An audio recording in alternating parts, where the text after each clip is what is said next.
మీ అందరు కూడా అప్పుడు ఇచ్చిండు కేసీఆర్ గారు. వీళ్ళు 4,000 రూపాయలు ఇస్తామని చెప్పిర్రు. ఏడాది దాకా 100 రోజులు అయిపోయినాయి. 4,000 ఎక్కడ పోయినాయా? మీ 4,000 ఎక్కడ పోయినాయి? ఎందుకు వేస్తలేరు? అచ్చా, ఇంకోటి కూడా చెప్పాలి మీ అందరికి.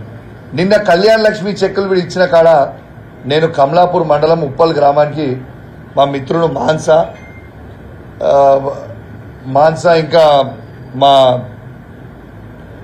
మా యువ నాయకుడు వాళ్ళ ఇంటికి పోవడం జరిగింది. అడిగి పోయి ఆ చెక్ ఇచ్చిన తర్వాత వాళ్ళు నాకు చెప్తా ఉన్నారు, అన్న కనీసము కేసీఆర్ గారు ఉన్నప్పుడు కేసీఆర్ గారు కిట్ ఇచ్చేది, ఆడబిడ్డ పుట్టింది కాబట్టి 13,000 రూపాయలు ఇచ్చేది, తల్లి బిడ్డలని అంబులెన్స్లో ఇంటికాడ దింపిపోయేది సార్ కేసీఆర్ గారు. వీళ్ళు కేసీఆర్ కిట్ ఇయ్యలేదు, మాకు ఆ 13,000 రూపాయలు ఇవ్వాలి, కనీసం ఇంటికాడ కూడా దింపే పరిస్థితి లేని పరిస్థితి ఉండే అని చెప్తే నిజంగా నా గుండె బరువెక్కిపోయింది. ఇంత బాధ అనిపించింది. అయ్యో, తెలంగాణని కేసీఆర్ గారు 14 సంవత్సరాలు కొట్లాడి తెచ్చిన తెలంగాణని, ఇంత అద్భుతంగా నిర్మాణించిన తెలంగాణని వీళ్ళు ఖరాబ్ చేస్తారు కదా అని ఒక బాధ అనిపిస్తూ ఉంది. ఒక యువకునిగా నా రక్తం ఉడుకుతా ఉంది. కానీ ఖచ్చితంగా చెప్తా ఉన్నాం, ఎవ్వరు కూడా అధైర్యపడకండి. ఖచ్చితంగా కేసీఆర్ గారు మళ్ళా మనందరి కోసము, మీకోసము కేసీఆర్ గారి నాయకత్వంలో మేమందరం కూడా ముందలుంటాం. ఖచ్చితంగా కరీంనగర్ పార్లమెంట్లో వినోద్ కుమార్ గారిని ఖచ్చితంగా భారీ మెజార్టీతో కూడా గెలిపేబోతా ఉన్నారని చెప్పి సందర్భంగా తెలియజేస్తూ సెలవు తీసుకుంటా ఉన్నాను. జై తెలంగాణ, జై కేసీఆర్.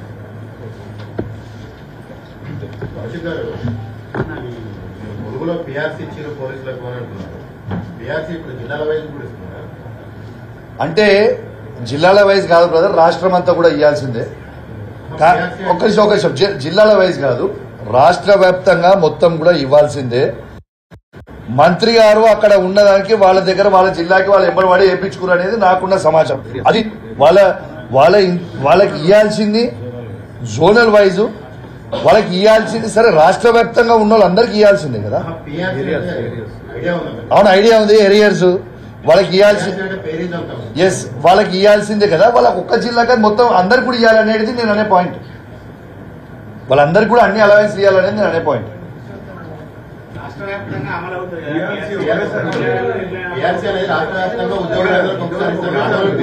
ఎస్, అందరికీ కూడా ఇస్తారు.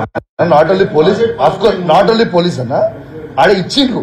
యూ జస్ట్ క్రాస్ చెక్ అడిచి కంటిన్యూ అడుగుతాను. కొందరికి ఆడ ఇచ్చిన అందరికీ లే కాదన్న, రాష్ట్ర వ్యాప్తంగా చేస్తే ఒక జిల్లాకి ఇచ్చారు.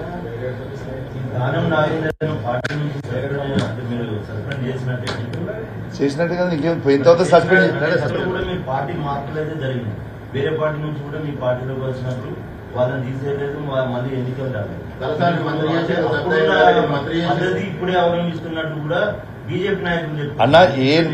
ఏ నాడు కూడా కేసీఆర్ గారు ఉన్నప్పుడు ఏ నాడు కూడా కేసీఆర్ గారు ఇండివిజువల్ గా కండువ కప్పలేదు. పార్టీని మర్జ్ చేసిర్రు మా పార్టీలకి, కానీ ఇండివిజువల్ ఒక నిమిషం అన్న, మీరు హిస్టరీ చెక్ చేయండి అన్న. ఏడైనా కూడా పార్టీలో కండువ కప్పింది కేసీఆర్ గారు, ఇండివిజువల్ ఎక్కడ లేదు. ఈ 10 years లో పార్టీని మర్జ్ చేసి తప్పితే ఇండివిజువల్ కండువ కప్పింది ఎన్నడూ లేదు. దిస్ ఇస్ హిస్టరీ, చెక్ చేయండి.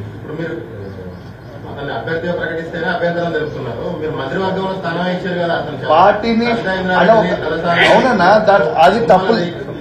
అది ఒక్క నిమిషం అన్న, మీరు ప్లీజ్ దయచేసి కన్ఫ్యూజ్ కాకండి, కన్ఫ్యూజ్ చేయకండి. కేసీఆర్ గారు ఇండివిజువల్ గా ఎవరికి కూడా వ్యక్తిగతంగా ఇండివిజువల్ గా కండువలు కప్పలేదు 10 సంవత్సరాలలో.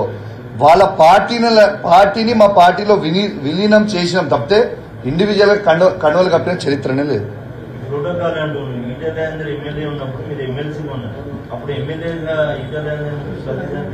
ప్రతి దానికి పిలిచినాం, ప్రతి దానికి రమ్మని చెప్పినాం. అధికారులు ప్రతి దానికి ఏది ఇచ్చినా కూడా ఈటల రాజేందర్ గారిని ఆ రోజు రమ్మని చెప్పినాం. తను రాలేదు, తన వ్యక్తిగతం, మాకు సంబంధం లేని సబ్జెక్టు. నేను ఎక్కడ తిట్టిందో ఒకసారి చూపి. అదే ఇప్పుడు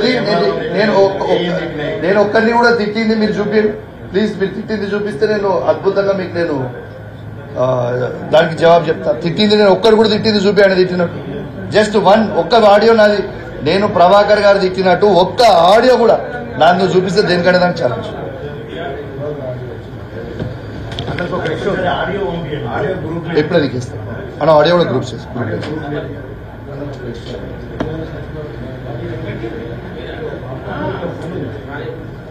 అన్న రెడీ.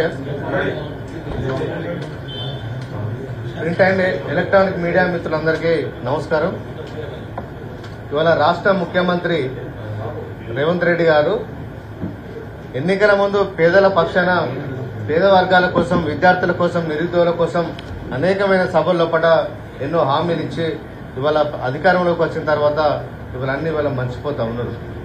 ఇవాళ టీచర్ ఉద్యోగాల కోసం, టీచర్ ఎలిజిబిలిటీ టెస్ట్ కోసం ఇవాళ రాష్ట్ర ప్రభుత్వం నోటిఫికేషన్ ఇచ్చింది. గతంలో కేసీఆర్ గారు ముఖ్యమంత్రి ఉన్నప్పుడు ఒక్క పేపర్కు 400 రూపాయలు మాత్రమే తీసుకుంటానికి ఆ రోజు వారు కేసీఆర్ గారు నోటిఫికేషన్ ఇచ్చారు. ఇవాళ రేవంత్ రెడ్డి గారు ముఖ్యమంత్రి అయి కనీసం 3 నెలలు దాటింది అంతే. 3 నెలల లోపలనే దాని ఇవాళ 1000 రూపాయలు చేసిండు. ఇవాళ టెట్లో ఎక్కువ శాతం ఇవాళ బీడీఎస్ వాళ్ళందరూ కూడా పేదవర్గాలు, బీసీలు కానీ, ఎస్సీలు కానీ, మైనార్టీలు, ఈబీసీలు పేదవాళ్ళే ఉంటారు. వీళ్ళను 1000 రూపాయలు తీసుకోవడం అంటే ఇవాళ విద్యార్థులను దోసుకోవడం కాదని చెప్పి ఇవాళ రేవంత్ రెడ్డి గారిని మేము ప్రశ్నిస్తా ఉన్నాం. ఎన్నికల ముందు ఓ మాట మాట్లాడతావు, ఇవాళ అధికారంలోకి వచ్చిన తర్వాత ఇవాళ రేవంత్ రెడ్డి గారు మరో విధంగా తన ప్రవర్తన ఇవాళ కనిపిస్తా ఉన్నది. నిజంగా రేవంత్ రెడ్డి గారు ఇప్పటికైనా ఈ టెట్ నోటిఫికేషన్ ను దాన్ని మాడిఫై చేసి గతంలో కేసీఆర్ గారు ప్రభుత్వం ఉన్నప్పుడు ఏ విధంగానైతే ఒక్కో పేపర్ కు 400 రూపాయలు తీసుకున్నారో ఆ విధంగానే దాన్ని కంటిన్యూ చేయాలి తప్ప ఇవాళ 1000 రూపాయలు తీసుకోవడాన్ని వెనక్కు తీసుకోవాలని చెప్పి ఇవాళ రాష్ట్ర ప్రభుత్వాన్ని ఇవాళ మేము డిమాండ్ చేస్తా ఉన్నాం. గతంలో కేసీఆర్ గారు ఇచ్చిన ఉద్యోగాలను మీరు పత్రాలు ఇచ్చి మీ అకౌంట్లో వేసుకోవాలని చెప్పి ఒక కుట్ర, ఒక ప్లాన్ పక్కన మీరు చేసుకున్న ఈ తెలంగాణ నిరుద్యోగులు ఎవరు అమాయకులు కాదు కాబట్టి మీకు ఆ క్రెడిట్ రాలే. మీరు ముఖ్యమంత్రి అయిన తర్వాత గ్రూప్ 1 లోపల ఒక 60 పోస్టులకు మాత్రమే ఫైనాన్షియల్ అప్రూవల్ ఇచ్చి మీరు నోటిఫికేషన్ ఇచ్చారు తప్ప మీరు కొత్తగా నిరుద్యోగుల కోసం ఎలాంటి నిర్ణయాలు తీసుకోలేదు. కాబట్టి మొదటగా ఈ టెట్ విషయంలో మాత్రం మీరు నోటిఫికేషన్ ను మాడిఫై చేసి ఆ ఫీజులను తగ్గించి 400 రూపాయలకే దీన్ని కొనసాగించాలని చెప్పి రేపు 27 తారీఖు నుంచి 1వ దాని డేట్ ఇచ్చారు కాబట్టి ఖచ్చితంగా ఈ విషయంలో ప్రభుత్వం పునరాలోచన చేయాలని చెప్పి కోరుతా ఉన్నా. ఇవాళ విద్యాశాఖ రేవంత్ రెడ్డి గారి దగ్గరే ఉన్నది. ఇవాళ ముఖ్యమంత్రి గారు ఎన్నో బిజీల పడి ఇవాళ విద్యాశాఖను నిర్లక్ష్యం చేస్తూ ఉన్నారు. అసలు ఈ ఫీజు విషయం ఆయన దృష్టికి వచ్చిందా రాలేదా, లేకపోతే చూడకుండానే ఒక మంత్రిగా సంతకం చేసిండో తెలియదు. కానీ దయచేసి ఇప్పటికైనా ముఖ్యమంత్రి గారు ఆ టెట్ విషయంలో వెనక్కి వెళ్లి ఫీజును మాత్రం తగ్గించాలని చెప్పి రాష్ట్ర ప్రభుత్వాన్ని డిమాండ్ ఇస్తా ఉన్నాం. ఎమ్మెల్యే పదవిని రద్దు చేయాలని నేను మా బీఆర్ఎస్ పార్టీ పక్షాన